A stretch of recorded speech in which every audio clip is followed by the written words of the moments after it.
యోబు గ్రంథము మొదటి అధ్యాయము 8వ వచనాన్ని మనందరము కలిసి చదువుకుందాం. అందుకు యెహోవా, నీవు నా సేవకుడైన యోబు సంగతి ఆలోచించితివా? అతడు యథార్థవర్తనుడును న్యాయవంతుడై దేవుని యందు భయభక్తులు కలిగి చెడుతనమును విసర్జించిన వాడు భూమి మీద అతని వంటి వాడు లేడు. చివరి మాట మరొకసారి కలిసి చదువుకుందాం. భూమి మీద అతని వంటి వాడెవడును లేడు. నాతో పలకండి. కాబట్టి ప్రతి మనుషుడు తన్ను తాను పరీక్షించుకొనవలెను. అలాగు చేసి ఆ రొట్టెను తిని ఆ పాత్రలోనిది త్రాగవలెను. ప్రభు సాయం కొరకే ప్రార్థన చేసుకుందాం.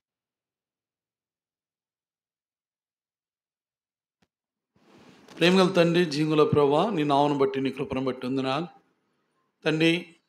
నాకు ఆధారమై ఉన్న దేవుడవు, నరుడు కావు ప్రభా. గొప్ప దేవుడవు, నమ్మదగిన దేవుడవు, ఆరాధనలకు యోగ్యుడవు, స్తుతులకు పాత్రుడవు ప్రభా. తండ్రి, మొట్టమొదటిగా తండ్రి, ఆ ఎరుకో పట్టణంలో దిగిపోవచ్చున్న బాటసారి వలె తండ్రి, శాపగ్రస్తమైన జీవితము, సాతాను బంధకములతో బంధించబడిన జీవితము, నరకానికి అగ్నిగుండానికి వెళ్ళవలసిన నన్ను మంచి సమరుడిగా నన్ను ప్రేమించి నా మీద జాలిపడి కరుణాధారుడుగా ఈ లోకానికి వచ్చిన నీ ప్రేమతో కొరకే వందనాలు చెల్లించుకుంటున్నాను. అంత మాత్రమే కాదు కానీ ప్రభా, ఆ పాపం నుండి, ఆ శాపం నుండి విడిపించుటకై రక్షణాధారుడిగా ఈ లోకానికి వచ్చి ప్రభా, నాకు బదులుగా కలవరి శిలువలో తండ్రి సజీవ యాగంగా సమర్పించబడిన నీ ప్రేమతో కొరకే వందనాలు తండ్రి. నీ అమూల్యమైన రక్తాన్ని ద్వారా నా ప్రతి పాపాన్ని కడిగివేసినందుకు వందనాలు. అంత మాత్రమే కాదు కానీ ప్రభా, నా నీతికి ఆధారంగా ఉండి సమస్త దుర్నీతి చేత నింపబడిన నన్ను విడిపించినందుకు వందనాలు. నీ యందు విశ్వాసం ఉంచిన ద్వారా నన్ను నీతిమంతుడిగా మార్చిన నీ ప్రేమతో కొరకే వందనాలు. నీ రక్తము ద్వారా నీ నీతిని నాకు అనుగ్రహించినందుకు వందనాలు ప్రభా.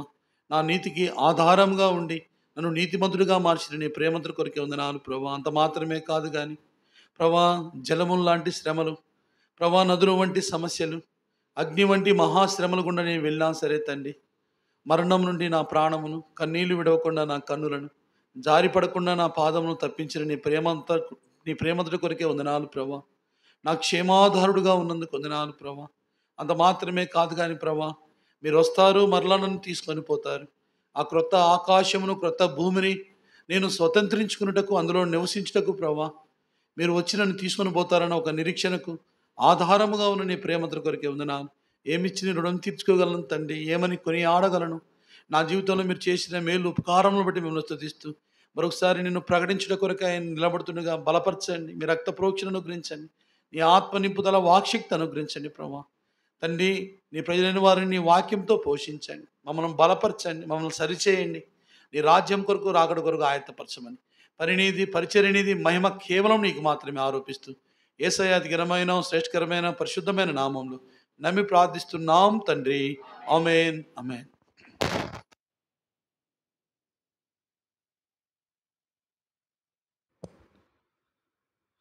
యోబు గ్రంథము 1వ అధ్యాయం 8వ వచనంలో దేవుడైన యెహోవా యోబు కొరకు సాక్ష్యం ఇస్తూ ఉన్నాడు. ఎవరికి సాక్ష్యం ఇస్తున్నాడయ్యా అంటే అపవాదికి, సాతానుగాడికి సాక్ష్యం ఇస్తున్నాడు. ఓ సాతానా, ఓ అపవాది, నా కొరకు జీవించిన నా భక్తుడైన యోబు సంగతి ఆలోచించితివా? అతడు ఎలా ఉన్నాడు? భూలోకంలో యథార్థవర్తనుడుగా, న్యాయవంతుడుగా, దేవుని యందు భయభక్తులు కలిగిన వాడుగా, చెడుతనమును విసర్జించిన వాడుగా ఉన్నాడు. అలాంటి వాడు భూమి మీద లేనే లేడు. బా, ఏమి సాక్ష్యం అండి! భూమి మీద అతని వంటి వాడు లేనే లేడు. మనుషుడు సాక్ష్యం ఇస్తే, ప్రేమ ఉంటే, అభిమానం ఉంటే సాక్ష్యం ఇవ్వచ్చు, అవునా కదా? మా సతీష్ అన్న మంచోడని సియోను వాసులందరూ ఇవ్వచ్చండి. కానీ ఇక్కడ యోబు కొరకు ఎవరు సాక్ష్యం ఇస్తున్నారంట? దేవుడే సాక్ష్యం ఇస్తున్నాడు. అంటూ అంటూ అంటాడు, భూమి మీద అతని వంటి వాడు లేడు. ఎలాంటి వాడంటండి? యోబు వంటి వాడు లేడంట. ఎందుకు అతని వంటి వాడు లేడు? ఒక 5 విషయాలు. అతని వంటి వాడు లేడని బైబిల్లో 7 వ్యక్తుల గురించి రాయబడింది. ప్రభు చిత్తమైతే రానున్న దినాల్లో ఆ 7 ఎవరో క్లుప్తంగా అలా పరిచయం చేస్తా. వారు ఏ విషయంలో వారి వంటి వారు లేరో, సరే ప్రభు సమయం ఇచ్చినప్పుడు దాని గురించి మాట్లాడుకుందాం. సరే, మంచిది. యోబు అతని వంటి వాడు ఎందుకు లేడు? అతనిలో ఉన్న 5 ఆత్మీయమైన లక్షణాలు ఏంటో తెలుసుకొని మన జీవితానికి అన్వయించుకొని అలాగూ జీవించడానికి ప్రయత్నిద్దాం. అతని వంటి వాడు ఎందుకు లేడు? మొట్టమొదటిగా అతనిలో ఉన్న మొట్టమొదటి లక్షణం రాండి, యోబు గ్రంథం 29వ అధ్యాయము 14వ వచనం. మొట్టమొదటి శ్రేష్ఠకరమైన లక్షణం యోబు గ్రంథం 29:14 చదువురా. నేను నీతిని వస్త్రముగా ధరించి ఇంటిని గనుక అది నన్ను ధరించెను. చాలండి, మొట్టమొదటి లక్షణం. చూడండి ఎంత చక్కని మాట. నీతిమంతులు ఉన్నారు, దేవుని నీతిని నెరవేర్చిన వారు ఉన్నారు, నీతిలో ఎదిగిన వారు ఉన్నారు. ఇక్కడ యోబు అంటాడు, ఒక ప్రత్యేకమైన రీతిలో అంటాడు, నేను నీతిమంతుడని చెప్పట్లే. ఏమన్నాడండి? నేను నీతిని వస్త్రముగా ధరించుకొని ఉన్నాను, నేను దాన్ని ధరించాను గనుక అది నన్ను. అబ్బా, ఏం చక్కని మాట అండి.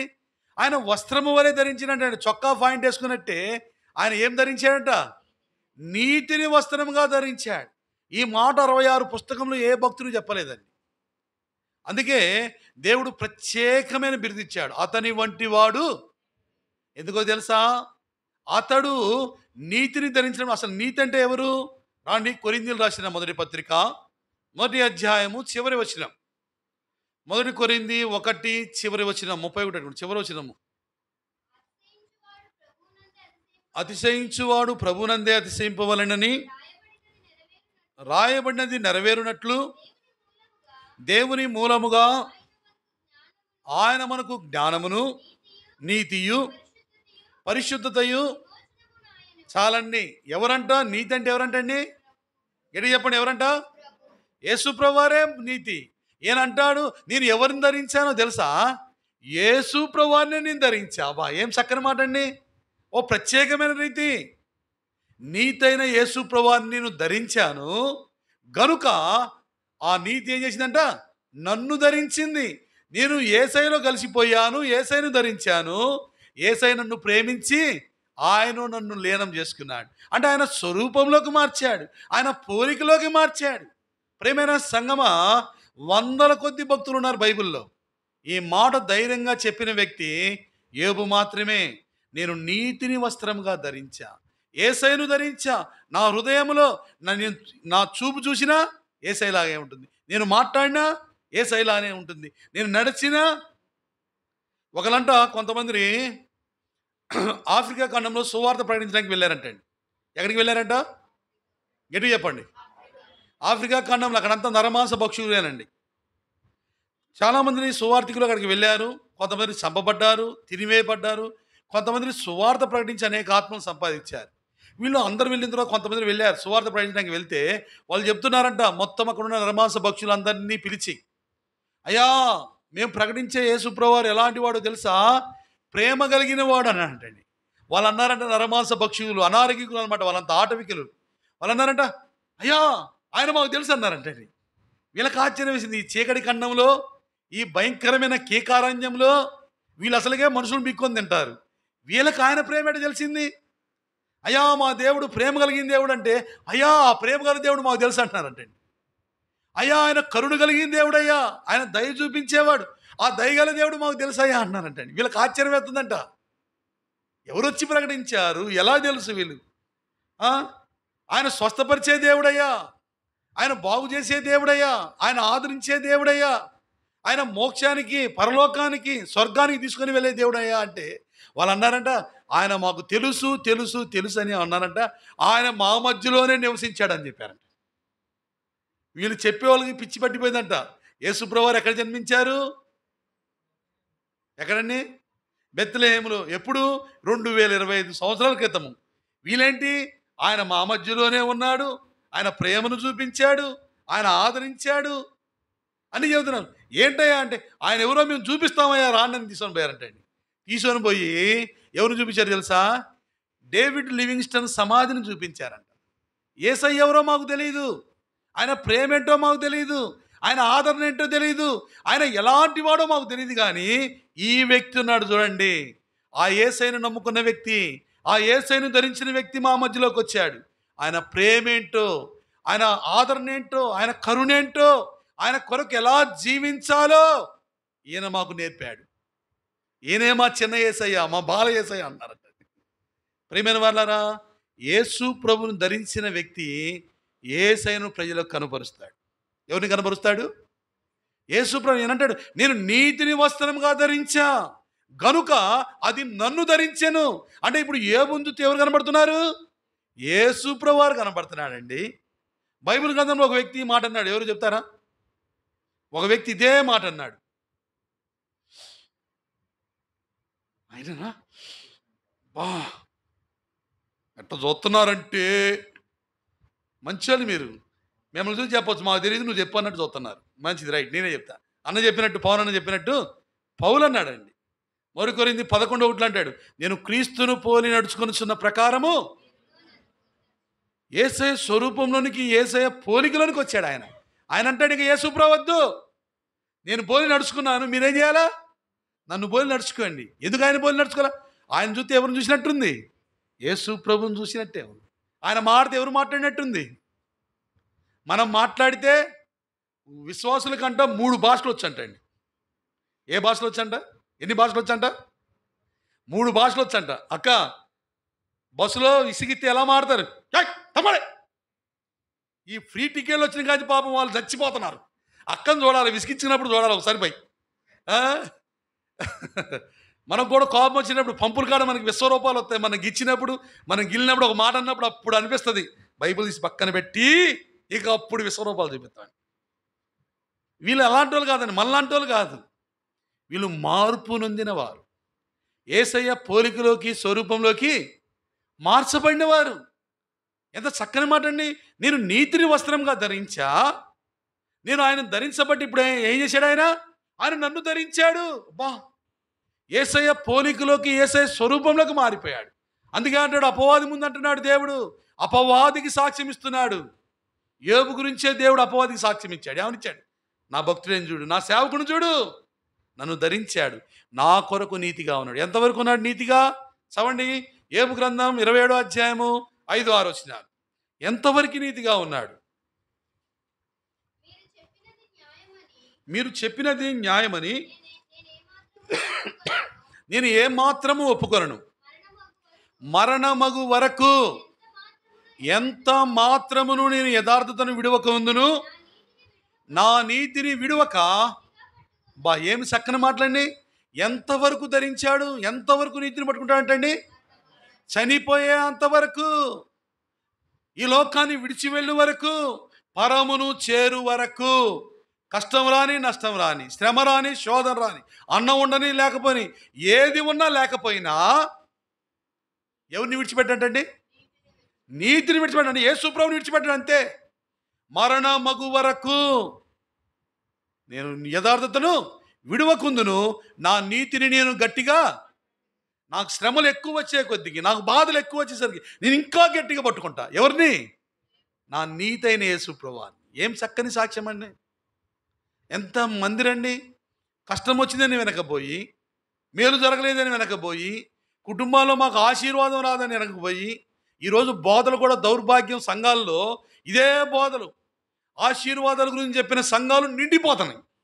నిజమైన వాక్యం బోధిస్తే సంఘాలు ఎండిపోతున్నాయి. మా గురించే చెప్పాడు. అమ్మో, నీ గురించి నాకు తెలుసు చెప్పడానికి. వాక్యము నా మటుకు నేను సరి చేసుకోవాలి.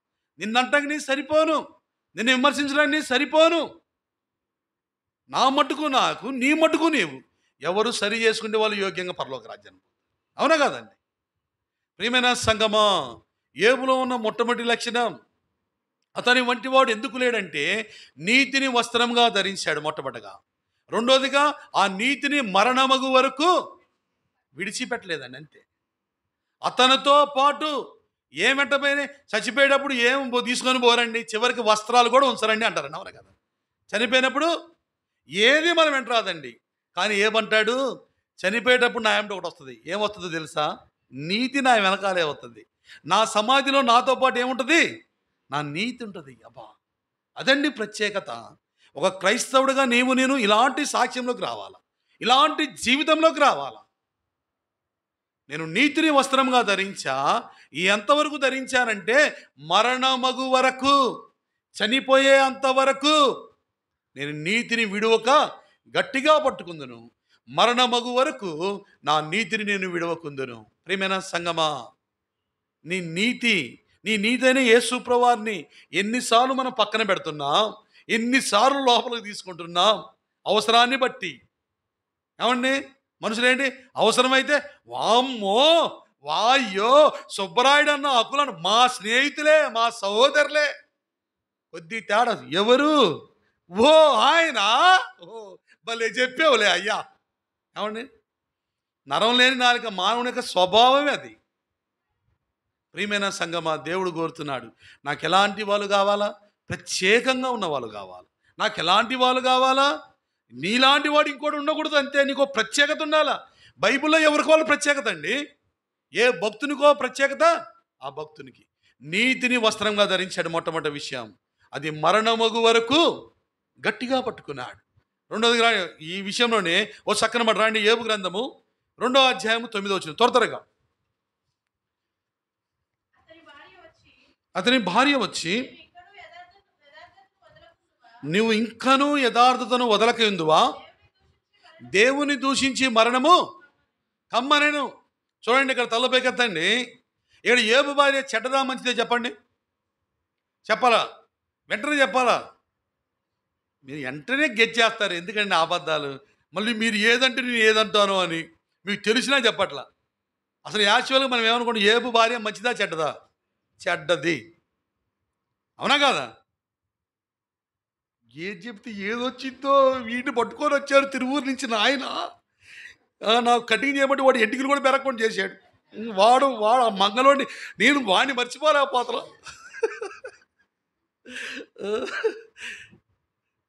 మీరు మీరు ఏది చెప్పట్లే, మీరు మంచోళ్ళు. ఎక్కడి దాకా వచ్చింది? ఏ భార్య మంచిదా చెడ్డదా? మంచిదేనండి. మంచి విశ్వాసురాలు ఆవిడ. ఎందుకో తెలుసా? భర్త పడే శ్రమ చూడలేక ఆ పుండ్లు, ఆ బొబ్బలు, ఆ చిల్లపెంకుతో అది గీకోవటం, బూడిదలో కూర్చొని బోడుగుండి చెప్పి, ఒకప్పుడు ఎంతో ఉన్నతమైన స్థితి కలిగిన వాడు యోబు, ప్రశస్త వస్త్రం ధరించిన వాడు, రాజు వంటి వాడు. యోబు రాజు అంటండి. అప్పుడు ఒక అనుభవం కలిగిన దైవసేవకుడు చెప్పాడు, యోబు రాజు అంటండి. అలాంటి వ్యక్తి బోడుగుడు చేపించుకొని ఒళ్ళంతా బొబ్బలు వచ్చి ఆ పిచ్చోళ్ళలాగా బూడిదలో కూర్చొని గోనె పట్ట పట్టుకొని గీక్కుండే తన భర్తను అలా చూడలేకపోయి, ఇలాంటి స్థితిలో ఉండే కదా చచ్చిపోతే బాగుంటాడు అనుకొని తన భార్య అందంట, ఇక తట్టుకోలేక అందంట, ఇక చాలయ్యా నేను చూడలేకపోతున్నా, నువ్వు చచ్చిపో అనటానికి ముందు ఒక మాట యాడ్ చేసింది. ఏంటంట? ఇంకా యథార్థతను వదలవా? ఇంత స్థితికి వచ్చావు, ఇంకా యేసు ప్రభువును వదలవా? ఏమంటాడు? ఇంతకన్నా దిగజారిన నా యేసయ్యని చరిత్రలో నిలిచిపోయాడండి. అందుకే చరిత్రలో పిల్లలు పోయారు, 7 కుమారులు, 3 కుమార్తెలు, ఆస్తి అన్నీ పోయినాయి. ఏది పోయినా అతని జీవితంలో ఏది పోలేదంట? దేవుడు పోలేదండి. ఎవరు పోలేదంట? కూర్చున్న యేసయ్య అంటాడు, నిచ్చిన ఒకప్పుడు కన్నా ఇప్పుడు ఎక్కువ అంటున్నాడు. అందుకే చరిత్రలో నిలిచిపోయాడు. అందరినీ కోల్పోయాడు కానీ, అందరినీ విడిచిపెట్టాడు కానీ దేవుని మటికి అవసరమైతే నువ్వు కూడా ఉండు, లేకపోతే మీ పుట్టింటికి పో, కానీ నేను చచ్చిందాక నాతో ఎవరుంటారు? నా యేసయ్య ఉంటాడు. నా యథార్థత ఉంటుంది, నా నీతి ఉంటుంది. ప్రియమైన సంగమా, ఇలాంటి నీతిలోకి నేను రావాలి, ఇలాంటి రోషంలోకి నేను రావాలా, ఇలాంటి సాక్ష్యంలోకి నేను రావాలా. అప్పుడు చరిత్రలో జీవ గ్రంథంలో నీకంటూ ఒక పేజీ ఉంటుంది, నాకంటూ ఒక పేజీ ఉంటుంది. యోబులో ఉన్న మొట్టమొదటి చాలా ఉన్నాయి. సరే, ఇంతటితో ముగిస్తాను. మొట్టమొదటి లక్షణం యోబు ఎలాంటి వాడంటే, మొట్టమొదటిగా నీతిని వస్త్రముగా ధరించిన వాడు. మొట్టమొదటి శ్రేష్టకరమైన లక్షణం. అందుకే అతని వంటి వాడు లేడు చరిత్రలో. రెండో లక్షణం రాండి. యోబు గ్రంథం 31వ అధ్యాయం 1వ వచనం. యోబు గ్రంథం అదేనా? యోబు గ్రంథం 31:1 చదవక. నేను నా కన్నులతో నిబంధన చేసుకుంటుని, కన్యకను నేను ఎలాగూ చూచిదను. చాలండి, ఇక తల్లపైకెత్తండి. రెండవ శ్రేష్టకరమైన లక్షణం, ఈయన దేంతో నిబంధన చేసుకుంటున్నాడంటండి? కన్నులతో నిబంధన చేసుకుని వ్యక్తి ఉన్నాడండి బైబిల్లో. చెప్పండి, మీ మామూలుగా మీరు అందరూ బైబిల్ చదువుతారు, చక్కని వర్తమానికులు అవుతారు, మంచి ప్రసంగికులు ఉన్న సియోన్లో మంచి ప్రసంగికులు వచ్చారు. మంచి వాక్యం విన్నారు. మీరంతా బైబిల్ తెలిసిన వాళ్ళే. అకులాన చెప్పు, మీరంతా వాక్యం తెలుసు. ఎవరైనా కన్నులతో నిబంధన చేసుకునే వ్యక్తి 66 పుస్తకాల్లో ఉన్నాడా? ఆలోచించండి. ఆదికాండం లేరు, నిర్గమాకాండం రారు, ప్రకటన గ్రంథం మాకు తెలియదు. ఏమండి, ప్రత్యేకత అండి. మనుషులతో నిబంధన చేసుకున్నారు, రాజులతో నిబంధన చేసుకున్నారు, రక్త సంబంధికులతో నిబంధన చేసుకున్నారు. ఈ ఏబు ప్రత్యేకత దేంతో నిబంధన చేసుకున్నాడట? కన్నులతో నిబంధన చేసుకుంటాడట. అంటాడు, నేను నా కన్నులతో నిబంధన చేసుకుందును, కన్యకను నేను ఎలా చూస్తాను, పాపాన్ని ఎలా చూస్తాను, లోకాన్ని ఎలా చూస్తాను, నేను దేవుని నమ్ముకున్న వాడిని. అంటే ఈయన కన్నులతో నిబంధన. ఓ కన్నులా, నువ్వు చెడు చూడకూడదు. మనకు 3 కోతి బొమ్మలు ఉంటాయిగా, తెలుసు, బలి చదువుతున్నావు. చెడు చూడకు, ఎట్టుంటుందండి. చెడు మాట్లాడకు, చెడు వినకు. ఇప్పుడు 4వ కోతి వచ్చింది, తెలుసా మీకు? ఇక సెల్ ఫోన్ ముందే ఎటు చూడదు, ఎవరి గురించి పట్టించుకోదు. ఇక ఫోన్కి వెళ్ళి చూస్తాను, 4వ కోతి యాడింగ్ చేస్తారు. ఫోన్ ఎదురు పెట్టి అంతే, వాడు చచ్చిపోతున్నా సరే ఇంక అంతే. ఏమండి, ప్రియమైన సంగమా, ఏబు భక్తుడు చూడండి ఎంత ప్రత్యేకత. నేను దేవుని నమ్ముకున్నా, నేను ప్రత్యేకింపబడ్డా, కన్నుల ద్వారానే పాపం ఉంది. సృష్టిలో పాపం ఎలా వచ్చిందో తెలుసా? రాండి, మొట్టమొదటిగా ఆదికాండం త్వరగా మీరు అందియాల. ఈ సమయం తిరుగుతూ ఉంటుంది. నేను అనుకుంటాను క్లుప్తంగా చెప్పాలని వస్తా. నాకు అగులాన్ని ఎదురుగుండి నాకు మహాభయం. ఆయన ఈసారి వైజాగ్ విజయవాడ పంపించాలి మళ్ళీ. సరే రాండి, ఆదికాండం 3వ అధ్యాయం 6వ వచనం త్వరగా.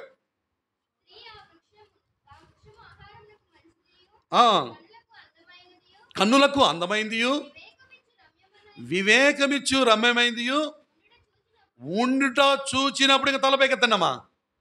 అంతకుముందు అంత చూడట్లేదా? వాళ్ళు నివసించే కాడే కదా చెట్టు ఉంది. ఆ రోజు ప్రత్యేకత. చూచినప్పుడు చూసింది అంతే, కేల్కతం దుకాణం బంద్. చూచింది, ఆశించింది, తీసుకుంది, తిన్నది, తన భర్తకిచ్చింది, సృష్టిలో పాపాన్ని తెచ్చిపెట్టారు. ఏమండి, చూచినప్పుడు కన్నులకు ఎలా ఉందంట? రమ్యమైంది, అందంగా, అసలు అసలు ఎంత బాగా కనపడుతుందో. అసలు తింటే ఇలాంటి పండుగ తినాలనిపిస్తుందంటండి. అవ్వ అంటే అర్థం ఏంటంటే జీవము గల ప్రతి వానికి తల్లి. ఏమైపోయిందో తెలుసా? ప్రతి ఒక్కడిని జీవం లేకుండా చేసింది. ఆమె చూడకపోతే పండు తినేదన్నా? చెప్పాలి త్వరగా అని. మీరు తినేది కాదు చూడండి. అందుకే అనుకుంటా నేను, ఏమంటున్నాడు, నా కన్నులతో నేను జీవం గల తల్లి చూచింది, తన జీవాన్ని కోల్పోయింది. తాను కోల్పోవడం కాదు, సృష్టిలో ఉన్న ప్రతి ఒక్కడి జీవాన్ని తొలగించేసింది అంతే. ఎక్కువ సమయం లేదు. రెండోది రండి, న్యాయాధిపతుల గ్రంథం 14:1 త్వరగా. రెండోదిగా చూచిన వ్యక్తి న్యాయాధిపతులు 14:1. జీవం గల తల్లి చూచింది, జీవాన్ని కోల్పోయింది. రెండో వ్యక్తి త్వరగా సంసోను తిమ్నాతునకు వెళ్ళి తిమ్నాతులో ఫిలిస్తీయుల కుమార్తెలు ఒకతని చూచాను. ఇంకంతే, చూశాడంతే. ఎవరు ఈ సంసోను? బైబిల్ గ్రంథంలో మొత్తం మీద మహాబలవంతుడు. మామూలు బలవంతుడు కాదు, దేవుని ఆత్మను పొందుకున్నవాడు, మొట్టమొదటగా నాజీరు చేయబడినవాడు. ఎంత శ్రేష్టదండి. సంసోను కొరకు కొన్ని పుస్తకాలు రాయబడాలా, దావీదు మరుగు చేయబడాలా, ఎన్నో పేజీలు ఉండాలా. సంసోను పక్షంగా దేవుడు ఎంతో ఉన్నతమైన ఉద్దేశం కలిగినాడంటండి. మొట్టమొదటిగా బైబిల్లో నాజీరు చేయబడినవాడు. నాజీరు అంటే ప్రత్యేకింపబట్ట, దేవునికి ప్రతిష్ఠించబట్ట. అలాంటి వ్యక్తిని ఉన్నతంగా ఉంచాలని దేవుడు చూశాడు. అయితే దేవుని చూడాల్సిన కన్నులు ఏం చూసినాయంట? స్త్రీలను చూసినాయండి, పాపాన్ని చూసినాయి, కామంతో నిండిపోయి ఉన్నాయి. బలవంతుడు ఏమైపోయాడు? బలహీనుడైపోయాడు అంతే. బలహీనుడు ఏమైపోయాడు? భ్రష్టుడైపోయాడు అంతే. చివరి ముగింపు ఎలా ఉంది? చూచాను, కన్నులతో పోయినప్పుడల్లా చూడటమే, ఎక్కడ పోయినా పాపాన్ని చూడటమే, పాపంలో ఉండటమే. బలవంతుడు ఏమైపోయాడు? ఎద్దు చేసే పని చేశాడు. ఎద్దు ఇదివరకు తిరగలిసిరేది. సంసోనుకు కట్టి ఫిలిస్తీన్లు ఏం చేశారు? సంసోను పేరింటేనే పారిపోయే ఫిలిస్తీన్లు సంసోను కళ్ళు ఓడబెరికి చూడండి. చూచాను, కన్నుల ద్వారా పాపాన్ని బట్టి చూడండి, సంసోను కళ్ళు ఏం చేయబడ్డాయి? ఓడబీకారండి. బలవంతుడు. ఆయన పేరు చెబితే పరారైపోయే వాళ్ళు ఆయన చూసి అపహాసిస్తున్నారు. కారణం ఏంటి తెలుసా? సంసోనా, నువ్వు బలవంతుడివే, దేవుని ఆత్మను పొందుకున్నవాడివే, దేవునికి నాజీరు చేయబడిన వాడివే. నీ ద్వారా గొప్ప కార్యములు జరగాల, దేవునికి మహిమ తేవాలా, నీకంటూ కొన్ని పేజీలు ఉండాలా, జీవ గ్రంథంలో నీ పేరు సువర్ణాక్షరాలతో లిఖించుకోవాలా. నీకేంటయ్యా ఎద్దు చేసే పని? బోడుగుడు చేశారు నీకు. ఎద్దు చేసే పని, ఎద్దు చేయాల్సిన పని నువ్వు చేస్తున్నావు. కళ్ళు కూడా పెరికారు అంటే అంటాడు, నా కన్నులను నేను కాపాడుకోలేకపోయా. ఏం చేశాడంటండి? నా కన్నులను నేను, చూడండి, బలవంతుడు ఏమైపోయాడు? బలహీనుడు అయిపోయాడు అంతే. అమ్మ అది ఆపమ్మ తల్లి, అమ్మ కొద్దిగా ఆపండి, కొద్దిగా డిస్టర్బ్ చేయమాకండి దయచేసి, మళ్ళీ అంతా గలిబిలి అయిపోతుంది. జీవం గల ప్రతివానికి తల్లి చూచి ఏమైపోయింది? జీవాన్ని కోల్పోయింది. భూమి మీద మహాబలవంతుడు బలహీనుడయ్యాడు. మూడో విషయం త్వరగా 2 సమూయేలు గ్రంథం 11వ అధ్యాయం 2వ వచనం. 2 సమూయేలు 11:2 త్వరగా. ఒకానొక దినమున ప్రొద్దుగుంకి వేళ దావీదు పడక మీద లేచి మిద్దె మీద పైనుండి చూచుచుండగా, చాలండి, ఏం చేశాడండి? ఈయనెవరు? మహాభక్తుడు. ఎవరంటండి? చెప్పరండి, కొద్దిగా గట్టి చెప్పండి ప్లీజ్. మామూలు భక్తుడు కాదు, మహాభక్తుడు.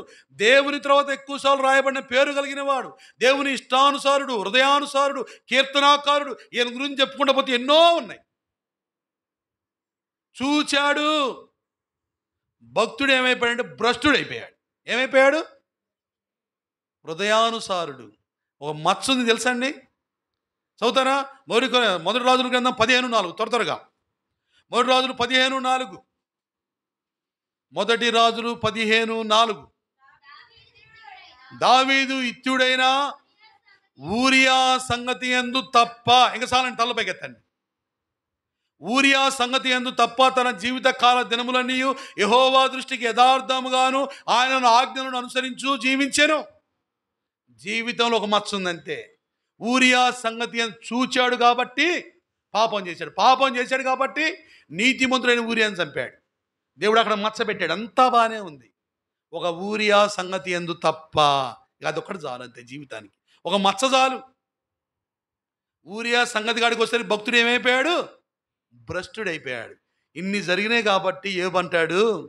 వస్తే కన్నులా, నీ మంచి కావే, ఈ చూపు మంచిది కాదే, కాబట్టి నువ్వు చెడ్డవాటిని చూడమాక. అవి దేవునికి దూరం చేస్తాయి, నన్ను పతనం చేస్తాయి, నన్ను పాపంలో పడేస్తాయి. కాబట్టి ఏం చేశాడు? కన్నులతో నిబంధన చేసుకున్నాడు. కన్నులతో నిబంధన చేసుకున్నాడు, పాపాన్ని చూడలేదు, అందుకే చరిత్రలో నిలిచిపోయాడు అంతే. భూమి మీద అతని వంటి వాడు ఎవడు లేడు. చాలామంది ఉన్నారు, సరే చూచి పాడైపోయిన వాళ్ళు 3 చాలు. జీవం గల ప్రతివానికి తల్లి అయిన హవ్వ తన జీవాన్ని కోల్పోయింది. మహాబలవంతుడైన సంసోను బలహీనుడయ్యాడు. భక్తుడైన దావీదు భ్రష్టుడయ్యాడు. అమ్మా, మన ఆత్మీయమైన జీవితంలో ఈ కన్నులకు చూచినన్ని కావాలా? కన్నులకి ఏంటి? ఆకాను కూడా అంటాడు, నేను వాటిని చూచి ఆశించి తీసుకుంటే శాపగ్రస్తమైన వాటిని. ఈ కన్నులకి కనబడినన్ని కావాలా? అందుకే అంటాడు, ఏమంటాడు? నేను కన్నులతో ఏం చేసుకున్నా? ఓ కన్నులా, చెడు చూడమాక, చెడు ప్రేమించమాక, చెడు వాటిని ఆశించమాక. ఎంత చక్కని నిబంధన అండి. ఏమున్నప్పుడు బైబిల్ లేదు, ఏమున్నప్పుడు ధర్మశాస్త్రం లేదు, ఏమున్నప్పుడు బోధకులు లేరు. ఓ ప్రత్యేకత. తన కన్నులతో ఏం చేసుకున్నాడు? ఈ నిబంధనలోకి నీవు నేను వస్తే మనం పరిశుద్ధులుగా, యోగ్యులుగా ఉంటాం. క్రీస్తు ఎదుట మంచి ధైర్యంతో ఎప్పుడు నిలబడతాం తెలుసా? మన కన్నులతో నిబంధన చేసుకున్నాం. ఎలా ఉన్నాం మనం ఆత్మీయమైన జీవితం? ఎలా అంటాడు? నేను నా కన్నులతో నిబంధన చేసుకుని పరిశుద్ధంగా ఉన్నా, పవిత్రంగా ఉన్నా, యోగ్యంగా ఉన్నా. హవ్వ వలే తప్పిపోలా, సంసోను వలే పాడైపోలా, దావీదు వలే భ్రష్టుడు కాలా, యోగ్యంగా ఉన్నా. ఎంత యోగ్యతలోకి వచ్చానంటే అందరి మీద ఫిర్యాదులు చెప్పే అపవాదికి నా దేవుడు నా గురించి సాక్ష్యం ఇస్తున్నాడు. నా సేవకుడైన యోబు సంగతి ఆలోచించితివా? అతని వంటి వాడు భూమి మీద లేడు. బా, ఏం ప్రత్యేకత అండి! మొట్టమొదటిగా నీతిని వస్త్రముగా ధరించుకునేవాడు, రెండోదిగా కన్నులతో నిబంధన చేసుకునేవాడు, మూడోదిగా రండి యోబు గ్రంథం 1 అధ్యాయం 21 వచనం త్వరగా. యోబు గ్రంథం 1:21. నేను నా తల్లి గర్భంలో నుండి దిగంబరినే వచ్చి తిని దిగంబరిని అక్కడికి తిరిగి వెళ్ళేదను. యెహోవా ఇచ్చెను, యెహోవా తీసుకొని పోయెను. చాలండి తల. మూడోదిగా మంచి ఆరాధికుడు అండి. ఎవరు చేయలేని ఆరాధన చేసినవాడు. ఎవరైనా చేశారండి ఈ ఆరాధన బైబిల్లో? మీకు తెలిసిన వాళ్ళు చెప్పండి. మీరు ఇంటర్మరికే కాదండి, మేము చెప్పేది వాస్తవమా కాదని మీరు గ్రహించాలా. అసలు మేము చెప్పేది వాస్తవమా కాదా ఆ గ్రహింపులో ఉండాలి మీరు. ఎవరేం చేశారండి? సమస్తం కోల్పోయి బూడిదలో కూర్చొని బోడిగుండు చేపించుకొని చిల్ల పెంకు తీసుకొని గోక్కుంట ఎన్ని వస్తాయో, ఎన్ని శాపనార్థాలు రావాలో నోటి వెంట, అవునా కదండి? ఎన్ని దూషణ మాటలు రావాలో కూర్చొని అంటాడు, యెహోవా ఇచ్చెను, యెహోవా తీసుకొని పోయాను, యెహోవా నామమునికి ఏం కలగాల? అబ్బా, ఏమి చక్కని ఆరాధన అండి. ఇదండి దేవుడు కోరేది. కడుపు నిండినప్పుడు అందరం పాడతాం, ఓ యేసు నీ ప్రేమని. పాడతాం లేదా? అంతా హాయిగా ఉన్నప్పుడు ఓ యేసు నీ. మీరు అస్సలు పాడరు అనుకోండి, మీరు ఎంత మంచివాళ్ళు. అసలుకే నాకు రావు పాటలు. అవునండి, కడుపు నిండినప్పుడు అన్నీ బాగున్నప్పుడు యేసయ్యా నీకు స్తోత్రం ప్రతి ఒక్కళ్ళం అంటాం. నీ బాధలో ఉన్నప్పుడు, నీ శ్రమలో ఉన్నప్పుడు ఆరాధికులకు మాదిరి యోబు. బైబిల్ గ్రంథంలో మొట్టమొదటిగా రాయడం పుస్తకం ఏంటంటండి? ఏదంట? ఇది డౌటేనా? ఏబేనండి. ఎవరు రాశారో తెలుసా? ఎవరు రాశారు? మోషే రాశాడు. అబ్బా, రైట్. ఎవరు రాశారు? మోషే రాశాడు. ధర్మశాస్త్రము రాయక తొలిగే ఏబు గురించి రాయించాడు దేవుడు. 42 అధ్యాయములు కలిగిన పుస్తకం. కారణం ఏంటి? మొత్తం కలిపిన శ్రమల్లో, బాధల్లో, ఇరుకుల్లో వేరెవరైతే దూషించేవారు, వేరే వాళ్ళైతే శాపనార్థాలు పెట్టేవాళ్ళు, వేరెవరైతే యేసు ప్రభు మాకు వద్దని పారిపోయేవాళ్ళు. కానీ ఈయన ఏం చేస్తున్నాడట? యెహోవా ఇచ్చెను, యెహోవా తీసుకొని పోయాను, యెహోవా నామమునకు. అబ్బా, ఏమి చక్కని ఆరాధికుడు అండి. ఇంత గొప్ప ఆరాధికుడు బైబిల్లో కనబడతాడండి మనకి. అందరము కీర్తనాకారుడు దావీదు అనుకుంటాం. కాదు, ఆయన ఆరాధికుడే, మంచిదే. శ్రమలో ఆరాధించేవాడు కావాలి, బాధల్లో ఆరాధించేవాడు కావాలా. నోటి వెంట మాట వస్తుందండి, వస్తుందా? ఓ ప్రత్యేకత. యేసయ్యా, నేను ఎలాంటి పరిస్థితిలో ఉన్నా, కడుపు నిండినా కడుపు గాలినా, అన్నీ ఉన్నా ఏమీ లేకున్నా, వస్త్రములున్నా లేకున్నా, కుటుంబం ఉన్నా లేకున్నా, పిల్లలున్నా లేకున్నా, లోకంలో ఏదున్నా ఏది లేకపోయినా, నేను మడికి నిన్నేం చేస్తా? నేను స్తుతిస్తా, నిన్ను మహిమపరుస్తా, నిన్ను ఘనపరుస్తా. కీర్తన 45:11. త్వరగా కీర్తన 45:11. ఈ రాజు నీ ప్రభువు, అతడు నీ సౌందర్యమును. చాలండి. ఏం కోరుతాడంటండి ఈ రాజు? నిన్ను ప్రేమించి, నీ కొరకు ప్రాణం పెట్టి, నీ కుటుంబాన్ని ఇచ్చి, నీకు క్షేమం ఇచ్చి, నీకో నిరీక్షణ ఇచ్చి, నీకో క్షేమం ఇచ్చి, ఇన్ని ఇచ్చిన దేవుడు ఏం కోరుతాడంట? నీ సౌందర్యము కోరుతాడు. సౌందర్యము బైబిల్లో దేనికి సాదృశ్యంగా ఉందంటే ఆరాధనకు సాదృశ్యంగా ఉంది. నా మహిమ నిమిత్తము నేను నిర్మించిన జనులు, యెషయా 43:7 అంటాడు. ఎందుకొరకు నిర్మించాడు నేను? నన్ను ఆయన మహిమపరచాలని, ఆయన ఘనపరచాలని, ఆయన స్తుతించాలని, ఆయన కొనియాడాలని, ఆయన నామమును ప్రచురము చేయాలని. ఎంతగా స్తుతిస్తున్నాం, ఎంతగా ఘనపరుస్తున్నాం. నిజమైన క్రైస్తవుడు, ఆత్మీయంగా ఎదిగిన క్రైస్తవుడు ఎప్పుడు ఆరాధిస్తాడు తెలుసా? బాధల్లో ఉన్నప్పుడు ఆరాధిస్తాడు, శ్రమల్లో ఉన్నప్పుడు ఆరాధిస్తాడు, కష్టంలో ఉన్నప్పుడు ఆరాధిస్తాడు. ప్రార్థనగా అది ఏం చేయాలా? దేవునికి స్తుతులు చెల్లించాలంటే ఓ ప్రత్యేకత. బైబిల్ గ్రంథంలో ఒక మాట చదవండి. కీర్తన గ్రంథము త్వరగా 71:15. కీర్తన. నీ నీతిని, నీ రక్షణను నా నోరు దినమెల్లా. అబ్బా, చూడండి, ఇక్కడ కీర్తనకారు యొక్క నోరు దేంతో నింపబడిందంట? దేవుని యొక్క నీతి చేత, ఆయన రక్షణ చేత నింపబడింది. ఆయన నోటి నుండి ఏమొస్తాయి? చక్కని శుభకరమైన వినసొంపైన మాటలే వస్తాయి. దేవుని యొక్క స్తుతే వస్తుంది. నీ నీతిని, నీ రక్షణను ఎప్పుడు ప్రకటిస్తా? దినమెల్లా నా నోరు ఏం చేసిద్ది? ఎన్ని వస్తాయండి మన నోటికొంట మాటలు, వ్యర్థమైన పనికిమాలని ఇతరుల మీద చెప్పే. ఏమండి, విశ్వాసంట భయంకరమైన పాపం చేయాల్సిన పని లేదంట. సులువుగా చిక్కులు పెట్టే పాపం ఏంటి తెలుసా? ఓ మోసేస్ అన్న, ప్రసాద్ అన్న గురించి తెలుసా నీకు? ఆ? ఇదే పాపం, ఇదే వచ్చిందండి. ఓ అకులన్న, నీకు తెలుసా సతీష్ అన్న గురించి? ఇదే పాపము. ఈరోజు క్రైస్తవ లోకంలో చెడిపోయే పాపం ఇదే. నీకెందుకు? ఒకటే నేర్చుకోవాలి క్రైస్తవ జీవితంలో, మన మధ్య ఒక వ్యక్తి లేనప్పుడు ఆ వ్యక్తి గురించి మాట్లాడకూడదు అంతే. నాకు తెలియనప్పుడు రక్షింపబడిన కొత్తలో నేను అంతే మాట్లాడా, నా సాక్ష్యాన్ని కోల్పోయా, భక్తి లేదు, భక్తిహీనుడుగా చేపడ్డా. ఆత్మీయంగా ఎప్పుడైతే ఎదిగానో, పిల్లవాడి నుంచి పెద్దవాడిగా ఆత్మీయంగా ఎదిగానో, పిల్లవాడిని చేష్టలు మానివేస్తుంది అంతే, మానివేయాలి.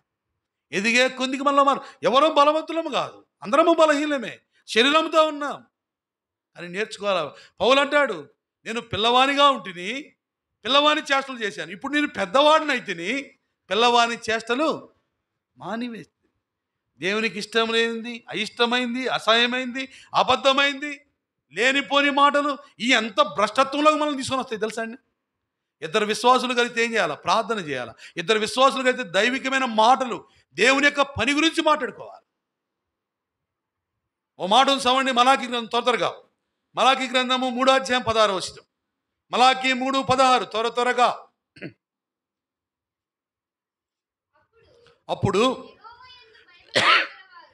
అప్పుడు యెహోవా యందు భయభక్తులు గలవారు ఒకరితో ఒకరు మాట్లాడుకొనుచుండగా యెహోవా చెవియొగ్గి ఆలకించెను, మరియు యెహోవా యందు భయభక్తులు కలిగి ఆయన నామము స్మరించు ఉండు వారికి జ్ఞాపకార్థముగా ఒక గ్రంథము ఆయన ఎదుట రాయబడింది. తలపై కట్టండమ్మా. ఇద్దరు విశ్వాసులు మాట్లాడుకుంటే ఎవరు వింటారట? దేవుడు వింటాడు. గుర్తుపెట్టుకో, మనం మాట్లాడిన ప్రతి మాటలు ఎక్కడ రాయబడుతున్నాయట? ఆయన ఎదుట ఒక జ్ఞాపకార్థమైన ఒక గ్రంథం ఉంది. అందుకే క్రొత్త నిబంధన గ్రంథం చెప్పాడు, విమర్శా దినమున మనుషుడు పలికిన ప్రతి మాటకు. అందుకే ఎప్పటికప్పుడు ఒప్పుకోవాలి క్రైస్తవుడు. అందుకే ఎన్నిసార్లు క్షమాపణ అడిగేది తెలుసా? ఈ వర్తమానం చెప్పేటప్పుడు, ప్రభువాను క్షమించు, ప్రభువాను క్షమించు. ఒక ప్లస్ ఏంటంటే, మా బోధకులకు మాకు ఒకటి ఉందండి, క్రైస్తవులకు కానీ బోధకులకు కానీ ఉన్న ప్లస్ ఏంటి తెలుసా? ఎక్కడ చూస్తున్నారు చెప్పు అన్నట్టుంది. అవునండి, శనివారం ఫాస్టింగ్ పేరు ఉంటుందండి, ఉపవాస ప్రార్థన. నాకున్న ప్లస్, నాకైతే వరం అది. ఎందుకు? ఒప్పుకొనుటకు, విడిచిపెట్టుటకు, ఉపవాసం ఉండి నన్ను నేను నలగొట్టుకున్నటకు, దేవుని సన్నిధిలో కన్నీరు గార్చుటకు. ప్రభా, ఇంకా నాలో లోపాలు ఉన్నాయి. ఆకలి అవుతుంటుంది, విపరీతమైన ఆకలి, అసలుకే సన్న మనిషినిగా ఆవురు అంటుంటుందండి. నాకే వచ్చినాయి. సిస్టర్ అంటుంది, ఇలా ఉపవాసం ఉంటుందివా? నాకే పెడతానవా? నువ్వు ఉండొచ్చుగా అందామా? వద్దులే, మన రేపు ఏలూరు పరిచర్య ఉంది, అవతల సారపాక పరిచర్య ఉంది, మళ్ళీ అంబారుపేటలో పరిచర్య ఉంది, మళ్ళీ బలుసుబాడులో పరిచర్య ఉంది, మొండికొంటలో పరిచర్య ఉంది, ఎన్నో ఉన్నాయి వరుసపడి. వీటన్నిటికీ ఏం కావాలా? ఫాస్టింగ్ ఉండాలి, ఉపవాసం ఉంటేనే. అమ్మా, ఆదివారం సాయంత్రం నుంచి మొదలు పెడితే ఆదివారం ఉదయం దాకా మీ మధ్యలోకి వచ్చిందా ఒకటే ప్రార్థన చేద్దాం. ప్రభా, నిల్చున్నాను, నాకు ఎన్నో బలహీనతలు, నన్ను క్షమించు, నన్ను బలపరిచి వాడుకో అనండి. మా ఉపవాస ప్రార్థన మనం ఒప్పుకొనుటకు, విడిచిపెట్టుటకు, అవునా కాదండి, సరి చేయబడుటకు. మీకుందండి ఉపవాస ప్రార్థన? అమ్మ, నేను అనుకుంటాను, హృదయమారా చెబుతున్నా, మీరు సియోను గ్రూపులో ఆ ఫోటో సేవకుని క్వార్టర్స్ పెడితే నాకు ఎంత ఆనందంగా ఉందో తెలుసా? నేను తీర్మానానికి వచ్చా, ప్రభా, సియోనుల ఆసక్తిని బట్టి నేను ఈ సియోను సంఘం అభివృద్ధి కావాలని ఏం చేయాలని తెలుసా? నేను మొన్న ఈ పైన సేవకుని క్వార్టర్స్ మా కొరకే కట్టేది. మా కొరకేనా మీ కొరక? గట్టిగా చెప్పండి అమ్మా. నా కొరకే అనండి, అందరితో కలపమాకండి. మళ్ళీ వినే వాళ్ళకి మళ్ళీ మిగతా బోధ మా కొరకే, అవును, ఎవరు వస్తే వాళ్ళకి, అవునా కదా? నేను తీర్మానానికి వచ్చానండి, ప్రభా, సియోను వాసులు శేషంగా ఉన్న వాళ్ళ ప్రయాస, వారి కష్టము, నేను అనుకున్నాను, ఈ సియోను అభివృద్ధి చెందాలని నేను ఫాస్టింగ్ ఉండి ఈ సియోను కొరకు ప్రార్థన చేయాలి. నేను నా తీర్మానం అండి, అంటే దేవుని మహిమార్థమే చెబుతున్నా. నేను ఉపవాసం ఉండి నేను సియోను కొరకు ప్రార్థించాలని తీర్మానం చేసుకున్నా. మీ ప్రయాసను బట్టి మనందరం ఉపవాసం ఉండి ప్రార్థన చేస్తే సంఘం ఆడిపోద్ది, కాలువ కట్ట మించిపోవాలా, మొత్తం కలిపి స్టేర్ వేయాలి పైన, అవునా కాదా? నీ సంఘం కొరకు నువ్వు ఉపవాసం ఉండి కన్నీరుగా. ఉపవాస ప్రార్థన చాలా శక్తివంతమైనది. ఒప్పుకొనుటకు, విడిచిపెట్టుటకు, సరిచేయబట్టుటకు, సమస్యలు తీరుటకు, ప్రతి దానికి బలమైంది ఏంటి? ఉపవాస ప్రార్థన. సరే, మంచిది. ఇక్కడేంటంట, ఆ ప్రార్థనలోకి రాండమ్మా. నేను తీర్మానం చేసుకున్న సియోను కొరకు ఈ విధంగా ప్రార్థించాలని. వారంలో ఒకరోజు ఫాస్టింగ్ ఉండి సియోను కొరకు ప్రార్థించాలని తీర్మానం చేసుకున్నా. మరి నీ తీర్మానం, మీరు మంచివాళ్ళే, నాకన్నా ముందే తీసుకొని ఉంటారు. ఒక్క పూట తినండి, ఇంకో పూట నాలాగా పుస్తుండండి. సరే, మంచిది. మూడో విషయం ఇక్కడ ఏబులో ఏంటంట, మర్చిపోయారా? ఆరాధికుడు, మంచి ఆరాధికుడు. ఎలా అంటే అప్పుడు 7 కుమారులు 3 కుమార్తెలు, 7,000 గొర్రెలు, 3,000 ఒంటెలు, 500 జతల ఎడ్లు, 500 ఆడగాడిదలు. ఊజు దేశంలో తూర్పు దిక్కునున్న వారందరిలో గొప్పవాడు, బహుమంది పనివారు. మొత్తం ఒక్కరోజే కొలాప్స్, ఆరంభం నుంచి అంతవరకు మొత్తం అయిపోయింది, స్మాష్. నేను అనుకుంటా అదే ప్లేస్లో నేనుంటే నాకు హార్ట్ అటాక్ వచ్చి నేను కూడా హోగయా మరగయా, ఇక అంతే, అయిపోయినట్టే. నిలబడ్డాడండి. యెహోవా ఇచ్చెను, యెహోవా తీసుకునేను, యెహోవా నామమునకు. ఈ అనుభవంలోకి రావాలమ్మా. అప్పుడు దేవుడు ఆనందిస్తాడు, సంతోషిస్తాడు. శ్రమలో ఉండి నన్ను ఆరాధిస్తున్నారు, ఇది దేవుడు కోరుకునేది, ఇది పరిణితి. అందుకే భూమి మీద అతని వంటి వాడు, ఆరాధించేసిన అతనికి సమమైన వాడు, సాటి అయిన వాడు లేడు, అంతే. బైబిల్ మొత్తం చదవండి, 66 పుస్తకాలు, 1189 అధ్యాయాలు, ఎన్ని వచనాలు? 41,000 పై చీలుకున్నాయి. 41,138 వచనాలు ఉన్నాయి. చదవండి, ఎంత ప్రత్యేకత. మాదిరించి పోయాడు, శ్రమల్లో దేవుణ్ణి స్తుతించాడు. మొట్టమొదటిగా నీతిని వస్త్రంగా ధరించాడు, రెండోదిగా కన్నులతో, మూడోది శ్రమలు సమస్తము కోల్పోయి దేవుణ్ణి స్తుతించాడు. నాలుగోదిగా రండి, త్వరగా చెప్పి 2 మాటలు ముగిస్తాను, ఇప్పుడు టైం చాలా అయిపోయింది కదా. యోబు గ్రంథం 23వ అధ్యాయం 10వ వచనం. యోబు గ్రంథం 23:10. నేను నడుచు మార్గము ఆయనకు తెలియను, ఆయన నన్ను శోధించిన తర్వాత. అబ్బా చాలండి, ఇంక తలపైకెత్తండి అమ్మా. బైబిల్ మొత్తం ఇవ్వాలి చదవమాకండి, నన్ను భయపెట్టమాకండి అమ్మా. చివరికి వచ్చేసాం. మళ్ళీ ప్రభు చిత్తం అయితే మళ్ళీ 2వ వారం ఎప్పుడో, డిసెంబరా? సరే, మంచిది. 23:10 ఏంటంట? నేను శోధింపబడిన పిమ్మట ఎలా కనబడతా? నేను సువర్ణంలాగా. ఏబు ఎలా కనబడుతున్నాడు? బంగారంలా కనబడుతున్నాడు, ప్రకాశమానంగా కనబడుతున్నాడు. ఏమండి, నేను సువర్ణము వలె కనబడుతున్నాడు. ఎంత చక్కని సాక్ష్యం అండి. అతడు ఎలా సువర్ణమయ్యాడు, ఎలా ప్రకాశించాడంటే, ఆ మాట కన్నా ముందు ఏమున్నాయి అతని జీవితంలో? శోధనలు ఉన్నాయి, శ్రమలు ఉన్నాయి. నేను శోధింపబడిన పిమ్మట ఎలా కనబడ్డా? ఈ శోధన కనుక రాకపోతే, ఈ శ్రమ కనుక లేకపోతే, యోబు కొరకు మనం చెప్పుకుంటామా చెప్పుకోమా? చెప్పండి, చెప్పుకుంటాం ఈ శ్రమలు లేకపోతే? అసలు ఈ శ్రమలు కనుక లేకపోతే యోబు గురించి పుస్తకం రాయబడుతుందండి. ఏబంటే ఎవరు? ఏబంటే ఎవరండి? ఏబంటే మనకు గుర్తొచ్చేది ఏంటి? ఎంత గట్టి శ్రమలు, అదే ఆశీర్వాదాలు మాకే మాకే. శ్రమలు శ్రమలు ఎవరికి? ఏబుకి. ఎవరికండి? చూడండి, అక్కడ అంటాడు 42 అధ్యాయములు కలిగిన పుస్తకం రాయబడింది. మొట్టమొదటిగా రాయబడింది 66 పుస్తకం. ధర్మశాస్త్రం రాయబడలా. శోధన సహించాడంతే, శ్రమ సహించాడు. యోసేపుకు శ్రమలు వచ్చినాయి. ఎలా వచ్చినాయి? త్వరగా చెప్పండి. యోసేపుకి ఎలా వచ్చినాయి అన్న శ్రమలు? అన్నాదమ్ముల ద్వారా వచ్చినాయి, అవునా కదా? చెప్పండి ప్లీజ్, రిక్వెస్ట్. మీరు ఏంటండి నీ ఆసక్తి చెప్తుంటే. యోసేపుకి ఎలా వచ్చినాయి శ్రమలు? అన్నదమ్ముల ద్వారా వచ్చినాయి. రెండోదిగా ఎలా వచ్చినాయి శ్రమలు? పోతీఫర్ భార్య ద్వారా వచ్చినాయి, అవునా కాదా? దావీదుకి ఎలా వచ్చినాయి శ్రమలు? సౌలు ద్వారా వచ్చినాయి, అవునా కాదా? అబ్షాలోం ద్వారా వచ్చినాయి. అక్కడ ఇంటికాడేమో అన్నల ద్వారా వచ్చినాయి, అడవిలో. సరే, అదొక ప్రత్యేకమైన కథ. కుటుంబం కూడా మర్చిపోయింది దావీదుని. అడవిలో ఉండేవాడు, దానికి ఒక కారణం ఉంది.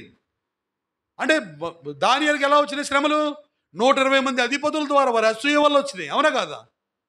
ఇలా రకరకాల శ్రమలు అనేకులకు వచ్చినాయి. మరి యోబుకి ఎలా వచ్చినాయి శ్రమలు? దేవుడు సాతాను పందెం వేసుకుంటే వచ్చినాయి శ్రమలు.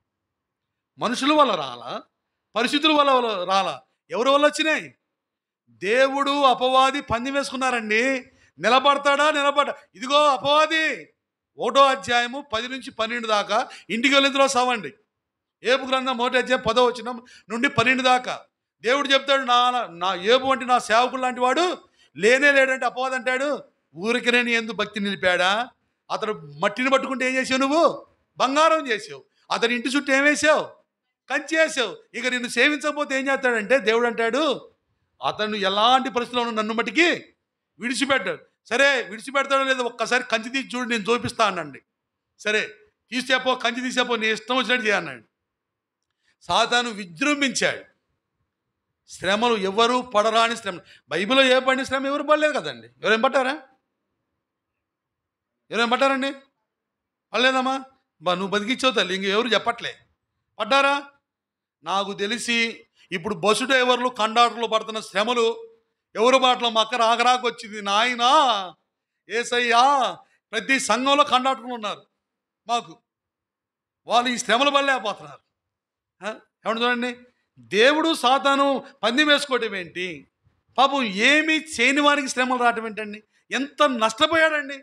ఎంత నష్టపోయినా ఏమన్నాడండి, ఈ శోధన ఎందుకు వచ్చిందో తెలుసా, ఈ శ్రమ ఎందుకు వచ్చిందో తెలుసా, నన్ను సువర్ణం చేయడానికే, నా దేవునికి మహిమ తేవటానికే. ఇంత శ్రమ పడినా ఎల్లో ఉన్న శ్రేష్టకరమైన లక్షణాలు చూడండి. రాండి ఏబు గ్రంథం 1వ అధ్యాయం, త్వరగా ఏబు గ్రంథం 1వ అధ్యాయం చివరి వచనం 22వ వచనం. ఈ సంగతులలో ఏ విషయమందును ఏబు ఏ పాపమును చేయలేదు, దేవుడు అన్యాయం చేసినని చెప్పలేదు. అలాగే 2వ అధ్యాయము 10వ వచనం చివరి భాగం. ఈ సంగతులలో ఏ విషయమందును యోబు నోటి మాటతోనైనను, ఏమి శ్రేష్టత అండి. దేవుని వాక్యము సత్యము. ఇంత బాధపడ్డాడు కానీ నోటి వెంట ఏం చేశాడంటే దేవుడు అన్యాయం చేశాడని కానీ, దేవుని దూషించాడని కానీ, పాపం చేశాడని కానీ ఏమైనా రాయబడిందండి? అందుకే ఇతని వంటి వాడు భూమి మీద, అక్కడ మెన్షన్ చూడండి, భూమి మీద అతని వంటి వాడు. ఇంత బాధపడ్డాడు కానీ దేవుని దూషించడం కానీ పాపం చేయడం నోటి వెంట రానే రాలా. అబ్బా ఎంత సహించాడండి, ఎంత ఓర్చుకున్నాడండి. దేవుడు ఎంత మహిమ పొంది ఉన్నాడు. అవునా కాదా? శత్రువు పారిపోయింది యోబు విషయంలో. సవాల్ చేసి ఏం చేసింది? పారిపోయింది. ఎంత శ్రమ పడ్డాడు కానీ నోటి వెంట కూడా పాపం చేయలేదంట. అబ్బా ఎంత పవిత్రుడండి, ఎంత పరిశుద్ధుడండి, ఎంత ఓర్చుకున్నాడండి. అందుకే ఇతని గురించి ఒక చోట రాయబడింది, చక్కని మాట చదువుతారా? సహనం కొరకు ఇతని గురించి రాయబడింది. యాకోబు రాసిన పత్రిక 5వ అధ్యాయము 10వ వచనం.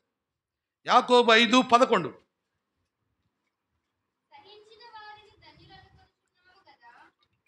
సహించిన వారిని ధన్యులు అనుకుంటున్నాము కదా, మీరు యోబు యొక్క సహనం గురించి వింటిరి కదా, ఆయన ఎంతో జాలియు కనికరమును గలవాడని. చాలా అండి, తల్లు పైకెత్తండి చూడండి. ఇక్కడ సహనం గురించి ఎవరు పేరు మెన్షన్ చేశాడు దేవుడు? ఎవరు మొత్తం తీసి పక్కన పెట్టినండి అంతే. ఎవరంట? సహనం అంటే ఓర్చుకోవాలంటే, శ్రమ అనుభవించాలంటే ఎవరున్నారు నాకు? యోబు సహనం గురించి వింటిరా. సహించే విషయంలో, ఓర్చుకునే విషయంలో, దేవుని కొరకు శ్రమ అనుభవించే విషయంలో, దేవుని కొరకు బాధపడే విషయంలో, దేవుని కొరకు సమస్తము నష్టపోయే విషయంలో యోబు వంటి వాడు భూమి మీద లేనే లేడు. యాకోబు భక్తుడు అంటాడు, యేసుప్రభువారి సహోదరుడితను యాకోబు అంటాడు, సహనం సహించిన వారిని ధన్యులు అనుకొనుచున్నాము కదా. ఆ ధన్యతలోకి ఎవరు వచ్చారో తెలుసా? ఆ ధన్యుడిగా ఎవరు చేయబడ్డారో తెలుసా? యోబు మాత్రమే చేయబడ్డాడు. యోబు యొక్క సహనం గురించి వింటిరా. సహించాడు, చరిత్రలో నిలిచిపోయాడు. అంటాడు, నేను శోధింపబడిన పిమ్మట ఎలా ఉన్నా ఇప్పుడు నేను, నా శ్రమ నా శోధన నన్ను ఏం చేశాయి? నన్ను బంగారంగా చేశాయి, సువర్ణంగా చేశాయి, నన్ను ప్రకాశింపజేశాయి. క్రైస్తవ జీవితంలో శ్రమలు రావటం మనకు మేలు.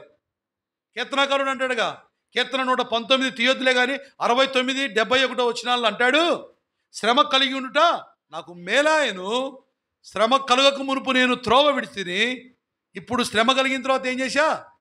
నీ మార్గములను అనుసరించి నడుచుకొనుచున్నా.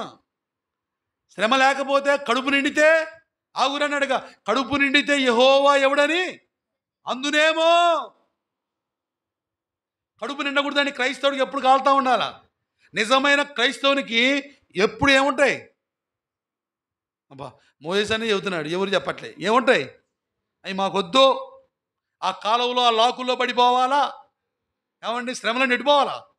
ఆ కాలువలో వరద వచ్చినప్పుడు అందులో పడి కొట్టుకొని పోతే పోద్ది. అన్నీ ఆశీర్వాదాలు కాదు. ఏమండి, క్రైస్తవుడికి ఏం కాదు. నిజమైన క్రైస్తవునికి ఏముంటాయి? శ్రమలే ఉంటాయండి. నీతిమంతుడు ఎప్పుడు కష్టాలు గుండే పోతాడు, గుర్తుపెట్టుకోండి. దేవునికి ఇష్టం తనకిష్టమైన వాడిని సువర్ణంగా చేయాలని, బంగారంగా చేయాలని. మన జీవితంలో కష్టాలు వచ్చినాయంటే మన మీద దేవుని దృష్టి ఉంది, గుర్తుపెట్టుకో. మనం దేవునికి అవసరం, మనం ముత్యంలా తయారు చేయటానికి, మనల్ని బంగారంలా చేయటానికి. శ్రమలు లేని క్రైస్తవుడే కాదంటాడు ఒక భక్తుడు. శ్రమలు ఉండాలా, శ్రమలు ఉంటేనే యేసయ్యా అంటాం. శ్రమలు లేకపోతే మనం మాటినే రకాలం కాదు. నా మటుకు నేను మాటినేవాడిని కాదు. యేసయ్యా నీకు స్తోత్రం, నాకు ఆత్రం తండ్రి, గుడ్ నైట్ అంటా నేను. అందుకని నాకు పక్కన ఎప్పుడు ముళ్ళు ఉంటుంది నాకు అసలు. అందుకనే ఎప్పుడు యేసయ్యా నువ్వు ఉన్నావయ్యా, బండి మీద వస్తున్నా, ఎక్కడున్నా నాకు ఇదే. అది ఉండబట్టే ఈ పరిచర్య చేయగలుగుతున్నా, అది ఉండబట్టే మోకాలు వేయగలుగుతున్నా, అది ఉండబట్టే నా దేవుని గట్టిగా పట్టుకోగలుగుతున్నా. అవి లేకపోతే దేవుణ్ణి ఎప్పుడో మర్చిపోదును.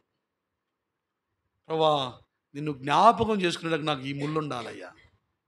పౌలుకు కూడా ముళ్ళు ఉందండి, అందుకే అంత పరిచయం చేశాడు. ఇంటికి వెళ్ళిన తర్వాత 2 కొరింథీ 12 అంటాడు, ఆయనకు ముళ్ళు పెట్టాడు, అది తీసేయమని 3 సార్లు ప్రార్థన చేసిందంట. దేవుడు అంట ఆ ముళ్ళు తీస్తే నువ్వు మాటను నాయన, ఆ ముళ్ళు తీస్తే మాటింటే పౌలు. అందుకనే పౌలే దేవుడు అయిపోతాడు ఆ ముళ్ళు కనుక లేకపోతే. ఒక విషయం తెలుసా మీకు, అంతగా జీవించాడండి.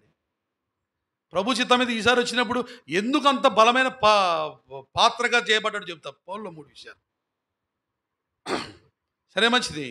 ప్రియమైన సంగమా, 4వదిగా శ్రమను సహించిన వాడుగా ఉన్నాడు.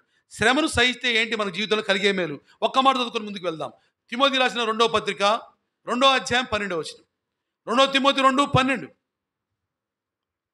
2 తిమోతి 2:12.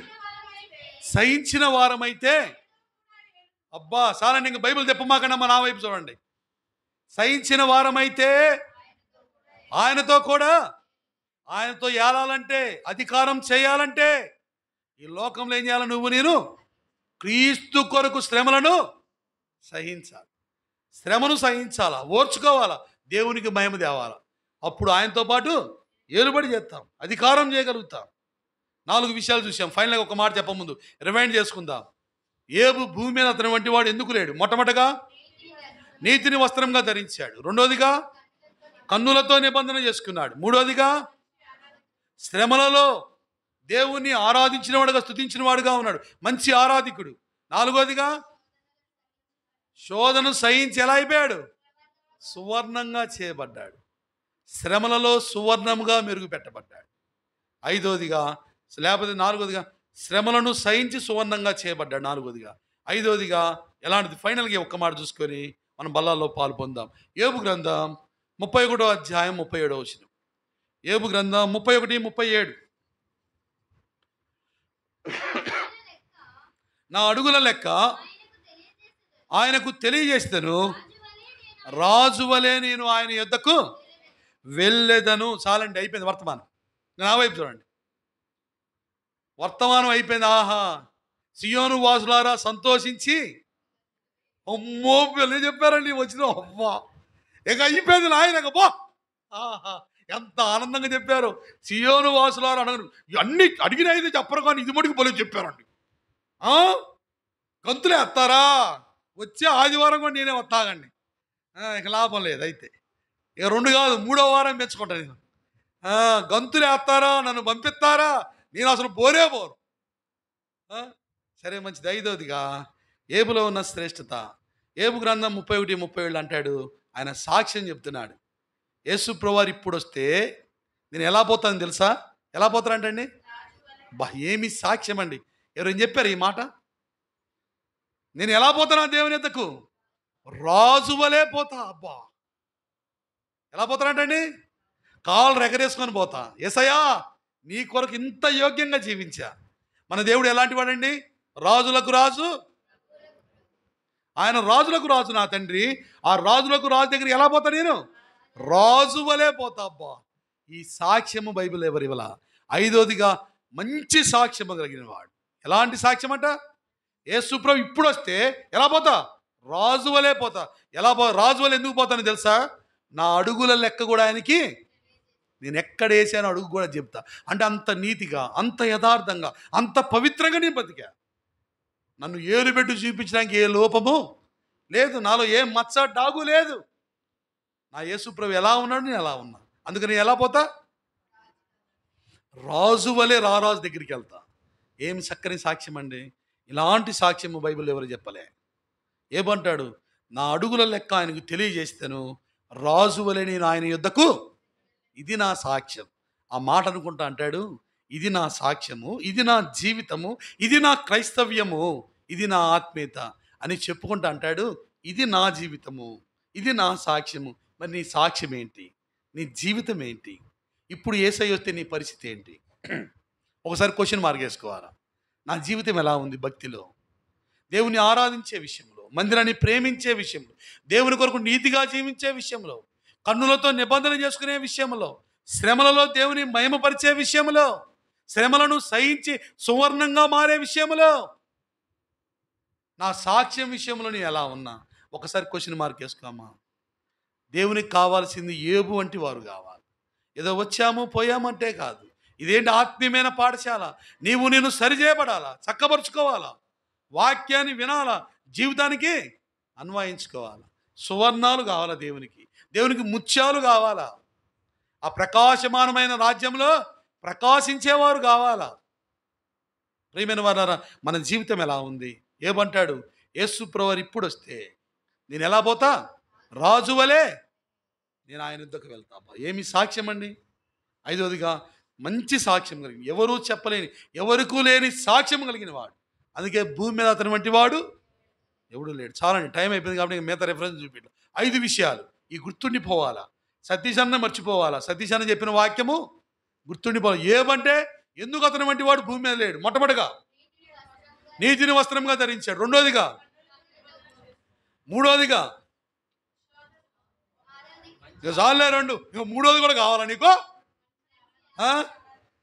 శ్రమలలో దేవుణ్ణి స్తుతించిన వాడిగా, మహింపరిచిన వాడిగా ఉన్నాడు. నాలుగోదిగా, శోధనని సహించి ఓర్చుకొని అనేకులుగా మాదిరికరంగా ఉండి సువర్ణంగా ప్రకాశించినవాడు. ఐదోదిగా, రాజు వలె ప్రభు యుద్ధకు వెళ్ళినవాడు, మంచి సాక్ష్యం కలిగినవాడు. అందుకే అతని వంటి వాడు భూమి మీద ఎవడునూ లేడు. ప్రియమైన సంగమా, యోబు వలె ఉండాలని దేవుడు నీ ఎడల నా ఎడల ఆశ కలిగినాడు. మనం ఎలా ఉన్నాం? ప్రభు బల్ల యుద్ధకు వచ్చాం, ఒప్పుకుందాం, విడిచిపెడదాం, సరిచేయబడదాం, యోబు వలె ఉండటానికి తీర్మానం చేసుకుందాం. ప్రభు ఈ కొద్ది వాక్యాన్ని దీవించును గాక.